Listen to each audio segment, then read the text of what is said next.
जय भीम. मी आहे प्रियंका. तुम्हा सगळ्यांचं माझ्या ब्लॉगमध्ये पुन्हा एकदा मी खूप खूप मनापासून स्वागत करते. तर आज आम्हाला जायचं होतं मेल्याला, त्यासाठी त्यांच्या दोघांची धांदल उठलेली होती आणि खूप एक्सायटेड होते दोघंही. त्यानंतर मी माझी सगळी कामं वगैरे आवरून घेतली आणि प्रांजलला इथे रेडी केलं आणि त्यानंतर मी पण रेडी झालेली आहे. प्रणित त्याचं तो रेडी होतं, कारण थोडासा मोठा आहे तो, त्याचं त्याला रेडी होता येतं. सो त्यासाठी मग त्यानंतर आम्ही लगेच निघालो. हे आले होते आम्हाला घेऊन जाण्यासाठी मेल्यामध्ये. तरी ते आल्याच्यानंतर लेकरं इथे बसले होते या गाडीमध्ये आणि एवढे खुश होते ना दोघंही. लेकरांच्या चेहऱ्यावरची खुशी बघून आपलंही मन एकदम खुश होऊन जातं. त्यानंतर इथे हे आकाशी पाळणं असं मोठं होतं, खूप छान वाटू लागलं होतं. आणि जिकडे तिकडे बघलं तिकडे लाईटिंग. दरवर्षी वर्षाला एकदा येतो आमच्या देगलूरमध्ये मेला. तर इथे बघू शकता प्रांजल गेल्या वर्षी अजिबात काही खेळलेली नाही, पण यावर्षी ती खूप छान मेला एन्जॉय केलेली आहे.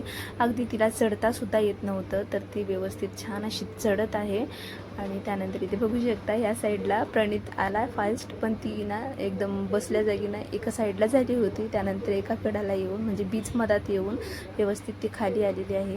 त्यानंतर आम्ही सगळेजण या ट्रेनमध्ये बसलो, कारण दुसऱ्या कोणत्या ह्याच्यामध्ये बसायला ना आत्या नको म्हणू लागल्या होत्या, कारण त्यांना भीती वाटत होती.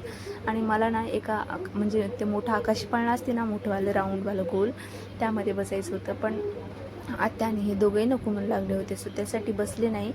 मग त्यानंतर इकडे दुसऱ्या साईडला आलो. इथे छान असे ब्रेक डान्स होते, त्याच्यातही बसायचं होतं आम्हाला. म्हणजे आम्ही दोघंही बसणार होतो, पण लेकरांसाठी नाही बसलो, कारण हे एवढं जोरात झटके मारल्यासारखं होतं ना.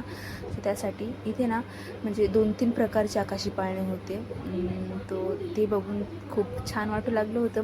मनातून तर असं बसायची इच्छा होती, पण एकटी बसून काय करणार आहे, एकटीला मला बसा वाटत नाही. सो आता पुढच्याच वर्षी बसायला भेटणार आहे मला. त्यानंतर इथे मगरीचं तोंड होतं, त्यामध्ये तर बसत नाही मी कधीच, भीती वाटते मला. त्यानंतर इथे प्रणित बसला होता बोटीत. प्रांजललाही बसवायचं होतं, पण एकटीला बसवणार नव्हते म्हणून नाही बसवलं.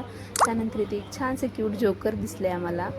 त्यानंतर इकडे आलो. लेकरांना पोटपूजा करायची होती. इथे दुसरं खाण्यासारखं तर काहीच नव्हतं, कॉटन कँडी होती. सो तेच खाल्ली. लेकरांनाही तेच घेऊन दिलं. पॉपकॉर्न घेतलं होतं. त्यानंतर इकडं कप म्हणजे काही ते भरपूर असं सामान होतं घेण्यासारखं, तर पण म्हणजे टिकाऊ काही नव्हतं. फक्त आम्ही पाहिलेलं आहे इथे, म्हणजे कप वगैरे पाहिले, आवडले नाहीत, सोडून दिले आम्ही, घेतलं नाही ते. त्यानंतर लेकरं इथे काही गेम्स खेळले होते. इथे भरपूर असे वेगवेगळ्या प्रकारचे गेम्स होते, त्यावर आपल्याला गिफ्ट भेटणार होतं. तर इथे ना हे बलून्स फोडायचं गेम्स होतं, पण प्रणित तर एकही फोडला नाही. त्याचे पप्पा 1-2 फोडलेत. त्यानंतर इथे बॉल जे असतात ना, बॉल असं मध्ये त्या छिद्रामध्ये टाकायचं असते आणि त्या छिद्रामध्ये म्हणजे जे छिद्र असते त्या छिद्रामध्ये टाकलं का त्यामध्ये आपल्याला गिफ्ट भेटते. पण एकही गेम आम्ही जिंकलो नाही. सो फक्त आम्ही खेळलो. त्यानंतर इथे काही म्हणजे ज्वेलरी, बँगल्स वगैरे होते इथे, पण खूप असे डिझाईनचे वर्कवाले होते, बांगड्या वगैरे. ते काही मी घेतलेले नाही. मी फक्त 1-2 जोड कानातले घेतलेले आहेत ड्रेसवर मॅचिंग होण्यासाठी. म्हणजे ड्रेसवर घातलं का मोठे कानातले खूप आवडतात मला, छान होते. पण मी 2 प्रकारचे घेतलेले आहेत आणि स्वस्त होते. आत्यालाही म्हणले बांगड्या वगैरे बघा तुम्ही, मग आत्या काही घेतले नाहीत. प्रांजलसाठी बघत होत्या ते, पण प्रांजलच्या साईजची इथे बांगड्याच नव्हत्या. सो हे सगळं बघून झाल्याच्या नंतर इथे आठवण म्हणून 1-2 आम्ही क्लिप घेतलेली आहे. ते क्लिप वगैरे घेऊन झाल्याच्या नंतर लगेच 10 वाजले होते आम्हाला तिथून निघायला. तर आम्ही निघालो लगेच, 10 वाजले. मग निघाल्याच्या नंतर घरी आलो. येतेवेळी आम्ही मंचुरियन घेऊन आलो होतो.